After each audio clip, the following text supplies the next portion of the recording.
Assalamualaikum warahmatullahi wabarakatuh. Apa kabar sahabat sebuah kisah? Mudah-mudahan kabar baik. Pada kesempatan kali ini kami akan membagikan kisah berjudul Viral, penjual balon keliling di Pontianak ternyata lulusan S2 dan sudah haji. Sahabat sebuah kisah, sebuah video viral merekam kisah seorang penjual balon keliling yang ternyata lulusan S2. Video ini diunggah oleh pengguna TikTok sekaligus food blogger bernama @hobimakan.id. Dalam video unggahannya, tampak kamera menyorot penjual balon yang tengah keliling dengan sepedanya. Pengunggah video ini pun menyetop pedagang balon tersebut dan mengajaknya mengobrol. Awalnya, sang penjual mengatakan balon dagangannya dijual dengan harga 15.000. Obrolannya pun berlanjut ketika ia ditanya apakah barang jualannya laku semua. Enggak, kadang-kadang sehari juga tidak laku, jawab bapak pedagang tersebut. Dirinya pun ditanya pernah bekerja di mana sebelum berkeliling menjual balon. Di luar dugaan, ternyata ia sarjana lulusan S2 dan sudah pernah naik gaji. Alasannya lebih memilih berjualan balon dan hidup sederhana pun membuat warganet terenyuh. Biasalah, namanya persaingan. Jadi ya udahlah, pusing mikirin dunia. Jadi lebih baik saya gini apa adanya, damai hidup saya, ujarnya.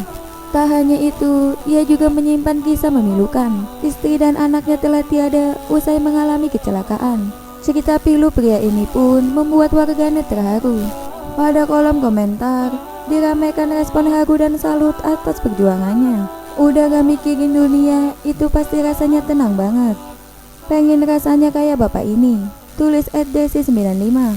Dengar anak istrinya meninggal, rasa teriris hatiku, komentar Putri Kencana 95. Setelah ditelusuri lebih lanjut, penjual balon tersebut bernama Supriyanto. Penjual balon ini ternyata sudah pernah diundang di acara Hitam Putih pada 20 Juni 2019. Dalam acara tersebut, Supriyanto mengatakan bahwa dulunya ia adalah mantan manajer HRD di salah satu perusahaan swasta di Jakarta. Dalam acara yang dipandu Deddy Kombusar tersebut, laki-laki lulusan S2 jurusan biologi itu mengaku sempat mendapatkan ujian bertubi-tubi. Setelah anak dan istrinya meninggal dunia karena kecelakaan, ia mengalami kesulitan dalam pekerjaan hingga gagal saat membuka usaha. Ketika itu, Supriyanto berdoa dan diberi mimpi untuk hijrah. Lalu ia memilih Pontianak karena tiketnya murah. Sesampainya di sana, ia malah kehilangan tas berisi berbagai dokumen untuk mencari kerja. Akhirnya di Pontianak, ia dipertemukan dengan Pade-Pade berjualan balon. Ia mengaku mau bekerja asal tidak terlalu menguras fisik. Kemudian ia memilih menjadi tukang balon karena penghasilan per bulannya ternyata cukup menguntungkan. Dalam acara Hitam Putih tersebut, Supriyanto mengaku lebih senang berjualan balon daripada bekerja di kantor.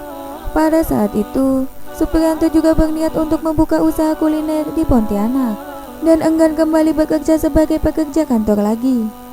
Demikian kisah hari ini. Jangan lupa nantikan kisah terbaru dari kami. Sampai jumpa. Wassalamualaikum warahmatullahi wabarakatuh.